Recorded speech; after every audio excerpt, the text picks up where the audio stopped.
Ito po ang News TV Live. Nagsasagawa ng press conference si Senador Laila De Lima, kaugnay pa rin ng mga paratang sa kanya ni Pangulong Rodrigo Duterte.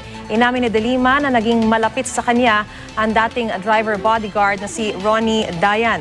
Pero tumanggi na siyang idetalye pa ang kanyang naging relasyon dito. Gayunpaman pinabulaanan ni De Lima na siya nasa lumabas na noon at ni-revive muling sex video umano niya.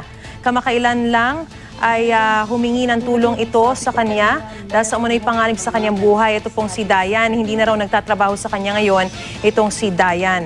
Mayroon daw balak dumukot sa kanya para gawing state witness laban kay De Lima. Hindi na raw nakakauwi ng kanilang bahay si Dayan dahil sa banta sa kanyang kaligtasan. Hanggang ngayon nga raw ay nagtatago ito. Ayon pa kay De Lima, nakatanggap na rin siya ng impormasyon ilang linggo matapos ang eleksyon nitong Mayo na may mga umiikot sa bilibid para maghanap ng mga presong posibleng tumestigo laban sa kanya. Umapela sa De Lima sa kung sino man daw ang nasa likod ng mga maling impormasyon laban sa kanya, natigilan na ang kanilang ginagawa. Naaawa rin daw siya maging sa kanyang pamilya, asawa at mga anak nitong si Dayan na nadadamay sa issue.